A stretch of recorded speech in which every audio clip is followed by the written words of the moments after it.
چلائے جا سکتے ہیں۔ پہلی بات تو یہ ہے کہ جو قومی اسمبلی کا اور سینٹ کا مشترکہ اجلاس جو آ رہا ہے مجلس شورا کا، یہ بڑی اہمیت کا عامل ہے۔ اس میں کیا کیا قانون سازی ہو سکتی ہے۔ اس وقت ایک سب سے بڑا چیلنج ریاست کے لیے بنا ہوا ہے فیک نیوز، کہ کوئی بھی شخص کہیں پہ بھی بیٹھا ہوتا ہے اور وہ کوئی بھی افواہ جو ہے اس کو بنا کے چلا دیتا ہے، اور اس کے بعد سوشل میڈیا کے اس کے اوپر جو ہے وہ تبصرے شروع ہو جاتے ہیں۔ یہ بہت ضروری ہے کسی بھی ریاست کے اندر کہ اس طرح کے معاملات کو کنٹرول کیا جائے۔ اس حوالے سے ممکنہ طور پر ایک بل آ رہا ہے، پھر کچھ بل جو ہے وہ ہماری اسٹیبلشمنٹ سے متعلقہ بلز ہیں، ملٹری ایکٹس ہیں، باقی چیزیں ہیں، ان کے اندر مزید ترامیم کرنی ہے، اور جوڈیشری کے حوالے سے کچھ ترامیم ہیں جو وہ سیکنڈری بلز کے طور پر ان بلز کے اندر جو ہے وہ ترامیم کی جائیں گی۔ کچھ آرٹیکلز کو امینڈ کیا جائے گا، تو وہ بلز بھی انہی دنوں میں آنے ہیں۔ پھر مزارع ریفارمز کا ایجنڈا جو ہے یہ اس حکومت کا مسئلہ نہیں ہے۔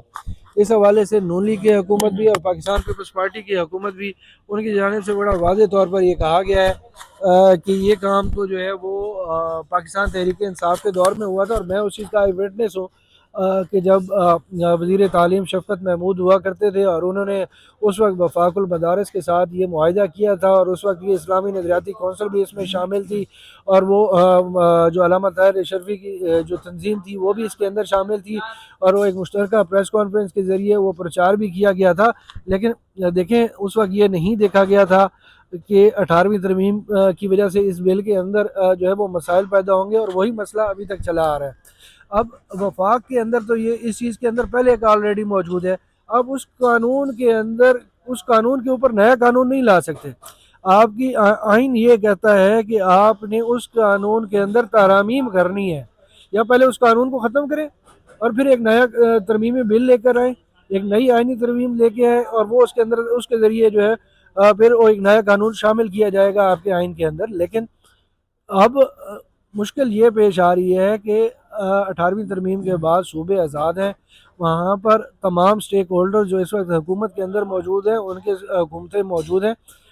پنجاب، سندھ، بلوچستان، رہ گیا کے پی کے، تو وہاں پہ آپ کو تھوڑا سا حکومت کو، وفاقی حکومت کو مسئلہ درپیش ہوگا، لیکن باقی تینوں صوبوں میں نہیں ہوگا۔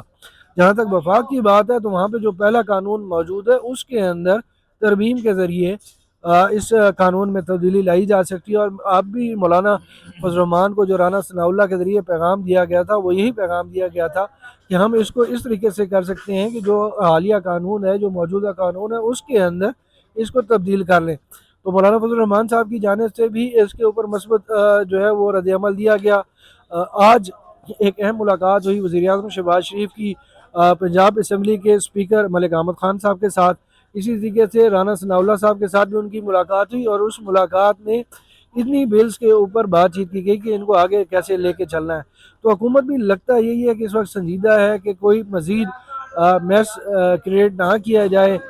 پاکستان تحریک انصاف کے ناکام احتجاج کے بعد کہ مولانا کو یہ موقع نہ دیا جائے کہ وہ اسلام آباد کی طرف آئیں، اور پھر ملک کے اندر جو ہے وہ ایک معاشی اور سیاسی اور سماجی پیدا ہو، اور مذہبی جو ہے وہ ایک جمود طاری ہو، اور پھر مسائل پیدا ہوں، اور لوگ ایک دوسرے کے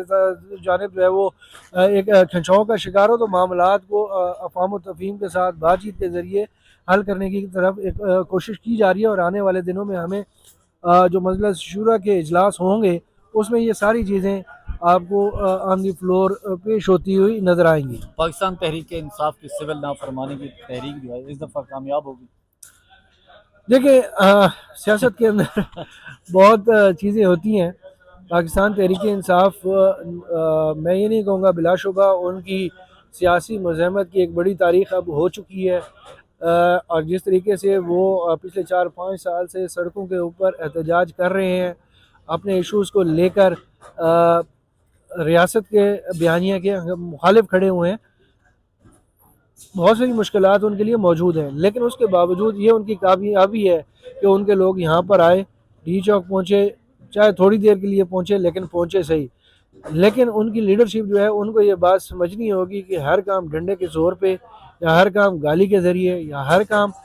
یا ہر بات جو ہے وہ کسی کے گلے کے اوپر ناخن رکھ کر نہیں بنوائی جاتی، بات چیت کی جاتی ہے، مذاکرات کیے جاتے ہیں۔ اگرچہ خان صاحب کی جانب سے یہ کال ضرور دی گئی ہے, یہ عندیہ ضرور دیا گیا ہے کہ سول نام فرمانی کی تحریک شروع کریں گے, لیکن میرے خیال میں جو اس وقت پاکستان تحریک انصاف کے پرانے رہنما ہیں, جن کی اب پاکستان تحریک انصاف میں واپسی کے امکانات روشن ہو گئے ہیں, جیسے فواد چودھری صاحب ہیں, مسرت جمشید چیمہ صاحبہ ہیں, اور باقی لوگ ہیں جو اسد عمر ہیں, وہ جس طریقے سے اب مشورے دے رہے ہیں, اب میرے خیال میں ایسے میں شاہ محمود قریشی کی جانب سے جو پیغامات دیے گئے ہیں وہ ایسے ہیں کہ خان صاحب کو تھوڑا سا صبر اور تحمل کا مظاہرہ کرنا چاہیے, اور یہی چیز جو وکلاء کی عادت ہے پاکستان تحریک انصاف کی کہ جی مزاحمت کے ساتھ ساتھ آپ مذاکرات بھی کریں, بات چیت بھی کریں اور معاملات کو اپنے حق میں بہتر کریں. پاکستان تحریک انصاف اگر دوبارہ سے ایگریسو موڈ میں جاتی ہے تو میرے خیال میں اس کا ان کو سیاسی نقصان ہوگا, بجائے اس کے کہ وہ کوئی اس سے سیاسی فائدہ اٹھائیں, اور اس سے عمران خان کے لیے مزید مشکلات بڑھیں گی. آنے والے 3 مہینوں میں عمران خان کے لیے مجھے کوئی سیاسی ریلیف نظر نہیں آ رہا. اگر عمران خان مزید ایگریسو ہوتے ہیں تو ان کے لیے مزید مشکلات بڑھیں گی. اللہ تعالیٰ کا اگر کوئی معجزہ ہو جاتا ہے یا 180 کے ڈگری کے اوپر حالات چینج ہوتے ہیں تو ان کا کوئی ان کو بینیفٹ ہو جائے تو ہو جائے, لیکن جو اس وقت گراؤنڈ کی صورتحال ہے اس میں پاکستان تحریک انصاف کی یہ جارحانہ سیاست جو ہے وہ ان کو مزید نقصان پہنچائے گی. جی ناظرین, ہمارے ساتھ فیضان صاحب جو نوجوان ہیں اور شاید دل میں سوچ رہے ہوں گے کہ ان کی باری ذرا لیٹ آئی ہے تو آپ نوجوان ہیں تو جو کیپٹل کی سیاست ہے, ملک کی سیاست ہے, اس کو کیسے دیکھ رہے ہیں کہ سیاست میں جو سیاستدان ہوتا ہے وہ اپنا راستہ کیسے بناتا ہے مشکل حالات میں؟ بہت بہت شکریہ منواز صاحب. دیکھیں اس وقت شہر اقتدار کا موسم جو ہے وہ ٹھنڈا ہے, لیکن سیاسی موسم جو ہے وہ درجہ حرارت میں اضافہ ہو رہا ہے. 24 نومبر کو پاکستان تحریک انصاف نے احتجاج کا اعلان کیا. اس کے بعد جو صورتحال بنی ہے ملکی سطح پر اور غیر ملکی سطح پر وہ دیکھنے والی ہے کہ ایک طرف سے جہاں پر حکومت کی جانب سے طاقت کا استعمال تو کیا گیا, لیکن فیک نیوز بہت زیادہ پھیلی گئی, اور بین الاقوامی طور پہ جو انٹرنیشنل لوبی ہے وہ اس کو زیادہ استعمال کریے پاکستان کے خلاف, اور اس کو کاؤنٹر کرنے کے لیے جو حکومت ہے وہ کوشش کریے کہ اب ترمیمی بل لے کر آئے, اور سیاستدان جو ہیں ان کو چاہیے کہ کہیں نہ کہیں وہ اپنا مفادات تو ان کے ہوتے ہیں, لیکن کہیں نہ کہیں ریاستی مفادات کو بھی مد نظر رکھیں, اور اس پہ جو بل لائی جا رہے ہیں اس پہ تو اچھا کام کیا جا رہا ہے کہ فیک نیوز کاؤنٹر کی جائے گی. لیکن ایک چیز ہم نے یہ بھی دیکھا ہے پاکستان میں, خاص کر سیاستدان جو ہے اپنی ناکامیاں ریاستی اداروں پہ ڈال دیتے ہیں. یہ ایک آسان طریقہ ہوتا ہے کیونکہ وہ ایک طریقہ کار کے تحت, ایک آئین کے تحت یا قانون کے تحت چل رہے ہوتے ہیں. وہ اس طرح کوئی سیاسی پارٹی تو ہوتی نہیں ہے. سیاسی جماعتیں جب خود ڈیلیور نہیں کر پاتی تو وہ سیاستدانوں پہ, وہ ریاستی اداروں پہ ڈال دیتی. تو یہ اس پہ کیا کہیں گے آپ؟ جی آپ نے بالکل اچھی بات کہی ہے کہ جہاں پر کہیں پہ بھی میس کریٹ کیا جاتا ہے سول حکومت کی جانب سے تو وہ نام ڈائریکٹلی یا انڈائریکٹلی اسٹیبلشمنٹ کا نام لیا جاتا ہے کہ یہ سب کیا ہوا انہی کا ہے, کیونکہ اس کی وجہ یہ ہے کہ تو اسٹیبلشمنٹ پہ کوئی سیدھی انگلی نہیں اٹھا سکتا. دوسرا پاکستان کی تاریخ ایسی رہی ہے کہ ایسے واقعات موجود ہے پاکستان کی تاریخ میں کہ جہاں پر اسٹیبلشمنٹ نے سے غلطیاں ہوئی, اور اس کا اعتراف خود اسٹیبلشمنٹ کر بھی چکی ہے کہ ہم سے ماضی میں غلطیاں ہوئی ہے, لیکن ضروری نہیں کہ ہر کام کا ذمہ جو ہے وہ اسٹیبلشمنٹ پہ ڈال دیا جائے. سول حکومت کا کام یہی ہوتا ہے کہ وہ معاملات کو بات چیت کے ذریعے حل کیا جائے, اور کوشش کی جائے کہ اپنی لوگوں پہ طاقت کا استعمال نہ کیا جائے. اب جیسا 24 نومبر کا یا 26 نومبر کی رات کا آپریشن کا واقعہ اگر اس پہ انڈائریکٹلی آپ اسٹیبلشمنٹ پہ انگلی اٹھاؤ گے تو اسٹیبلشمنٹ کبھی بھی اگر آپ وہ ایک پیج پہ, وہ آپ ساتھ ایک پیج پہ نہیں رہے گی. اور اس کا لگ ایسا رہا ہے کہ حکومت کے ساتھ ساتھ اسٹیبلشمنٹ کے جو تعلقات ہیں ان میں کہیں نہ کہیں درار پڑی ہے, اور فیصل واڈا جنہیں کہا جاتا ہے کہ وہ میسنجر کے طور پہ کام کرتے ہیں اور باخبر رہتے ہیں, وہ آج کل جس مشن پہ لگے ہوئے ہیں وہ مولانا فضل الرحمان سے ملاقات کریں. آج ان کے ایم کیو ایم کے مرکز میں جا کے ایم کیو ایم کے ساتھ بھی ملاقات ہوئی ہے. ان کا یہ کہنا ہے کہ حکومت فیصل واڈا سے ناراض بھی ہیں. دیکھیں فیصل واڈا تو کبھی بھی حکومت سے راضی نہیں نظر آئے, اور بیچ میں کہیں نہ کہیں حکومتی وزراء یہ بیان دے بھی چکے فیصل واڈا کے حوالے کے خلاف بھی کہ ان سے سہمت نہیں نظر آتے. جب پہلی ایک کوشش کی گئی تھی آئینی ترمیم کی تو نالائق کو نکمہ قرار دیا تھا فیصل واڈا نے پارلیمنٹ کے باہر. تو لیکن اب فیصل واڈا جس مشن پہ لگ رہے ہیں کہ وہ تمام لوگوں کے ساتھ جا کے ملاقات کر رہے ہیں, اور جو سیاسی مبصرین اسلام آباد میں وہ یہ کہہ رہے ہیں کہ ہو سکتا ہے کہ حکومت 3 سے 6 مہینے کے اندر کوئی قومی حکومت کی طرف جا سکے. اگر شہباز شریف کی کابینہ سے اور شہباز شریف سے معاملات حل نہیں ہو پاتے تو ہو سکتا ہے کہ قومی حکومت کی طرف معاملات جو ہے وہ جا سکے. لگتا ہے حمید صاحب کچھ اس میں ایڈ کرنا چاہیں گے؟ فیضان بڑی اچھی بات کر رہے تھے ابھی کہ دیکھیں سول حکومتوں کی نااہلی, بد انتظامی اور نالائکی کا ذمہ دار آپ اسٹیبلشمنٹ کو یا ریاست کو نہیں دے سکتے.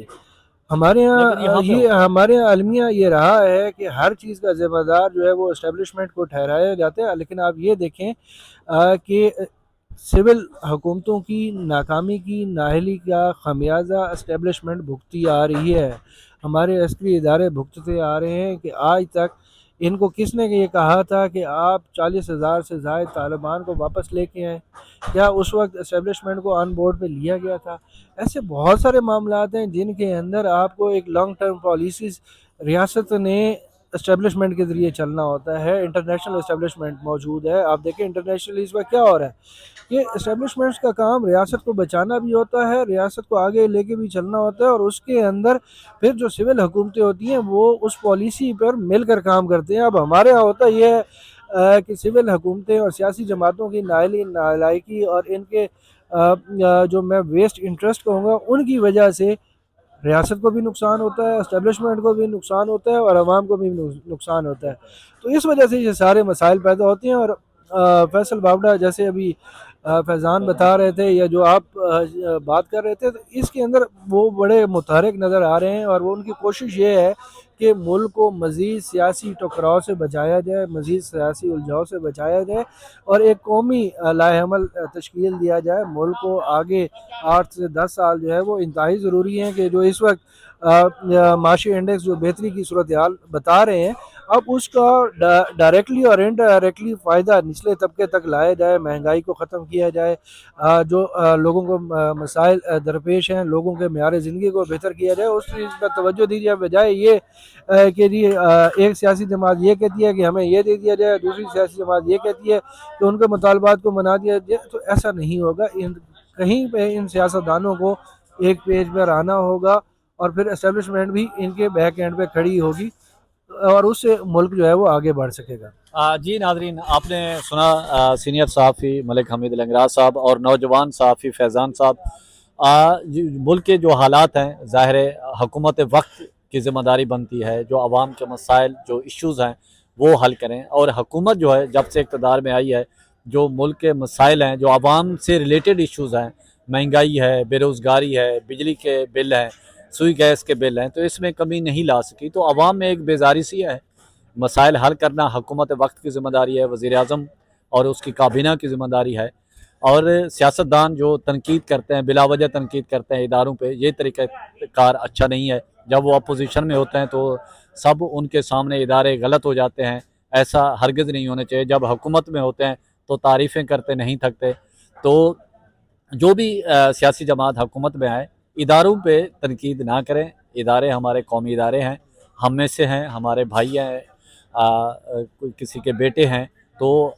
اس میں کوئی وہ نہیں ہے، ملک کے لیے جانوں کا نذرانہ پیش کرتے ہیں۔ تو اسی کے ساتھ پرچار کی ٹیم کو اجازت دیں، گرد و نواح کا خاص خیال رکھیں، لوگوں کے لیے آسانیاں پیدا کریں۔